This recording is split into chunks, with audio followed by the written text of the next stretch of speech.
Well, I couldn't believe it was over a year since we'd been here, RSPB Otmoor, near the village of Beckley in Oxfordshire, so we thought a visit was long overdue. Otmoor's a really beautiful reserve, consisting of wetlands, wet meadows, reed bed, scrub and some mature trees and hedges. Well, we're going to head out onto the reserve and see what's about. We're just walking up to the path that overlooks the wet meadows, and the dunnocks are certainly singing well. Just flying overhead we've got a small flock of golden plover. There's supposed to be around 450 here at the moment.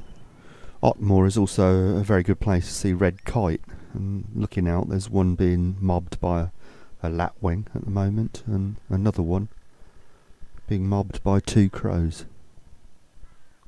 And also looking out on the wet meadows, we've got the two most common species of goose in the UK, Canada and greylag, and supposedly there's 3 or 4 white-fronted geese here mixed in with the greylags, but they didn't show. Looking out we've got a lone redshank.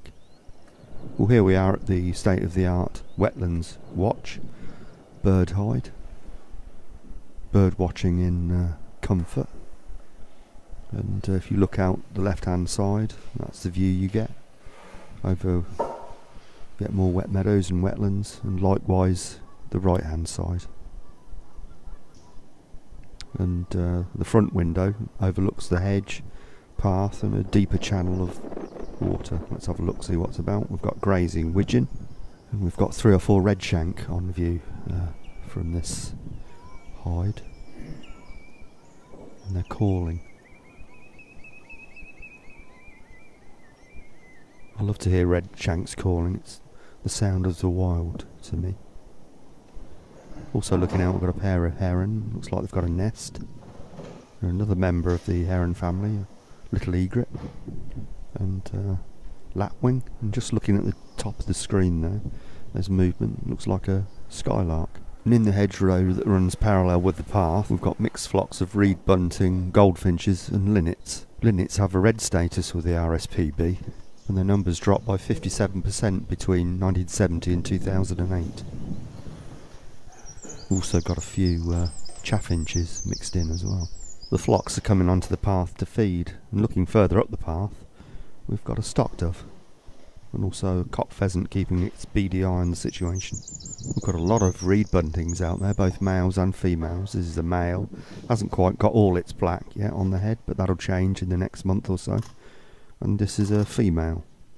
Okay, we're going to leave the wetlands watch and make our way down to the next viewing point, which used to be just a plain screen, but now it's been covered in a little bit, looking out over water and reed bed. Let's see what's on show. We've got coot, also quite a few shoveler, males and females there, and pochard, some male, and tufted duck, and also some airborne Canada geese. Just above us we've got the kestrel. No matter how much the body and the wings move, the head always remains perfectly still. Just notice some movement on the space between the hedge and the deer-proof fence that protects the conservation area there. There's actually a pair of muntjac deer disappearing into the distance. Muntjacs are not native to the UK. They escaped from Woburn Abbey around 1925 and now can be found in most English counties south of the M62. Well, we took a slow walk back to the car park, and on the way, on the hedge tops, we saw this fantastic little bird. It's a stonechat. This is a male, and just using a little bit of fieldcraft to creep closer to try and get as close a shot as I can. I filmed some stonechats at Blueberry Farm back in the autumn. The light was much better then. The light's not very good today, it's a bit overcast. And there's the female, nice view of the female there.